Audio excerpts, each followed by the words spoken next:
Hello friends! இன்னைக்கு நம்ம வந்துட்டு ஒரு சூப்பரான தோசை ரெசிபி தான் செய்ய போறோம். இப்போ அதுக்கு என்ன பொருள் என்ன பார்க்கலாம்.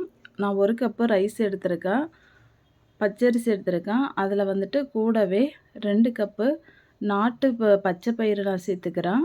இது வந்துட்டு எங்க வயல்ல விளைஞ்ச பச்சை பயிறு. இந்த நாட்டு பச்சை பயிறு 2 கப்பு சேர்த்துக்கிறேன்.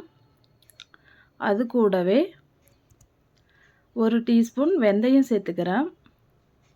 இப்போ இது 3த்தையும் நல்லா வாஷ் பண்ணிடுறேன்.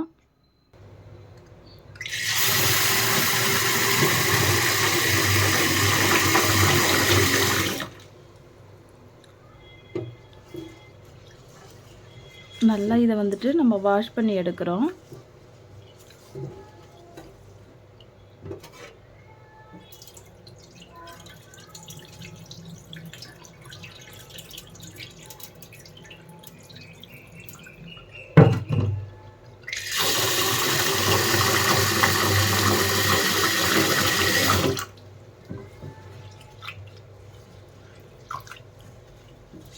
ஒரு 2லேருந்து 3 டைம் இதை நல்லா வாஷ் பண்ணிவிடுங்க, இந்த பச்சை பயிறு எல்லாத்தையும். அப்போ தான் இதில் உள்ள அழுக்கு எல்லாம் வந்துட்டு போகும்.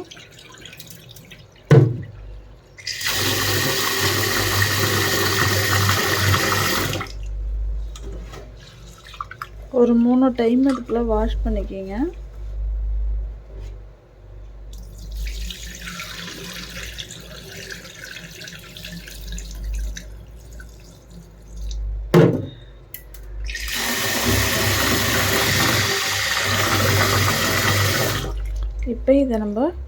இப்போ இதை வந்துட்டு நம்ம ஊற வச்சு எடுத்துடலாம். ஒரு மூடிப்பட்டு மூடிடலாம். இதை வந்துட்டு ஓவர் நைட்டு ஃபுல்லாக நீங்கள் ஊற வச்சுருங்க. அப்போ காலையில் இதை எடுத்து இப்போ ஊறிடுச்சான்னு பார்க்கலாம். இங்கே பாருங்கள், ஊறிடுச்சு. நம்ம வந்துட்டு காலையில் தோசை ஊற்றும் போது ரொம்ப டேஸ்டியாக இருக்கும். அப்போயே அரைச்சி அப்போயே நம்ம ஊற்றலாம். இப்போ வந்துட்டு ஒரு மிக்ஸி பவுல் எடுத்துக்கிறோம்.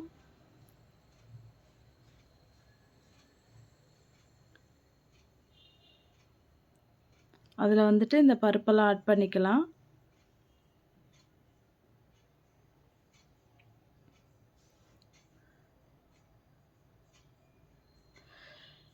ரெண்டு டைமாக நீங்கள் ஆட் பண்ணி அரைச்சிக்கிங்க.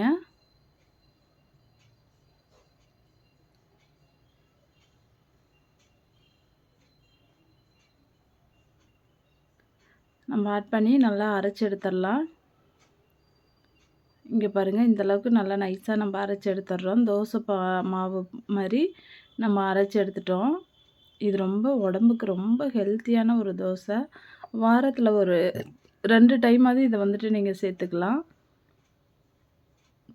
இது கூடவே தேவையான அளவு உப்பு சேர்த்துக்குங்க.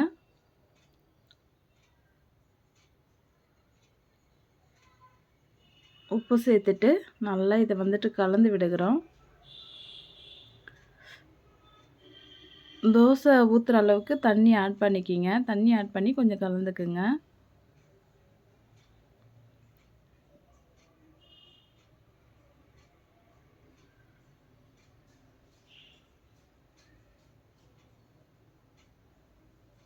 இப்போ இந்த அளவுக்கு நம்ம வந்துட்டு கலந்து வச்சுருக்கோம்.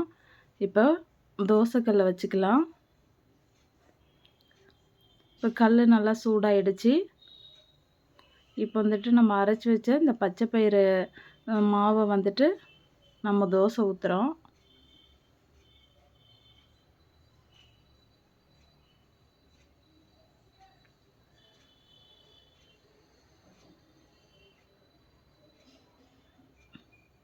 இதுக்கு வந்துட்டு நீங்கள் தேங்காய் சட்னி இல்லைனா கார சட்னி வச்சு சாப்பிட்டிங்கன்னா ரொம்ப டேஸ்ட்டாக இருக்கும். நாங்கள் கார சட்னி தான் வச்சுருக்கோம்.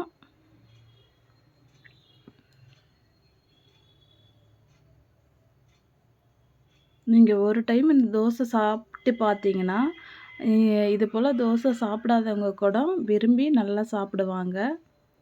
ரொம்ப டேஸ்டியான ஒரு தோசை.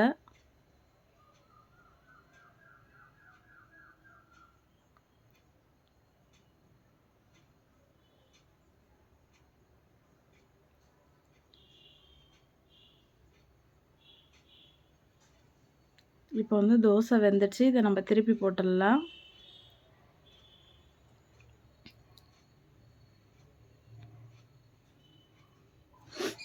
நல்ல சூப்பரான பச்சை பயிறு தோசை ரெடி ஆயிடுச்சு. சட்டுன்னு நீங்கள் இதை செஞ்சு கொடுத்துடலாம். சின்ன குழந்தைங்க கூட நல்லா விரும்பி சாப்பிடுவாங்க. ரொம்ப டேஸ்ட்டாக இருக்கும்.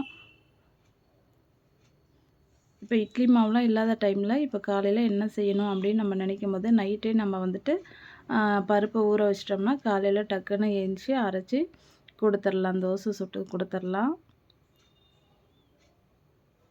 இது உடம்புக்கு ரொம்ப ஹெல்த்தியான ஒரு ஃபுட்டு தான் இது.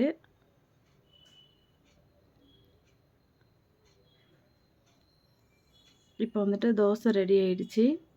நம்ம ஒரு பிளேட்டுக்கு மாற்றிடலாம்.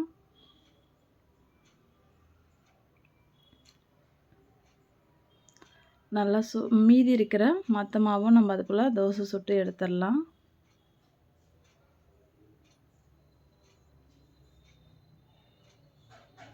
இங்கே பாருங்கள் ஃப்ரெண்ட்ஸ், நல்லா சூப்பரான பச்சை பயிறு தோசை ரெடி ஆயிடுச்சு. இந்த வீடியோ பிடிச்சிருந்தால் லைக் பண்ணுங்கள், ஷேர் பண்ணுங்கள், கமெண்ட் பண்ணுங்கள், சப்ஸ்கிரைப் பண்ணுங்கள். மறக்காமல் பெல் ஐக்கானை கிளிக் பண்ணுங்கள். Thank you friends.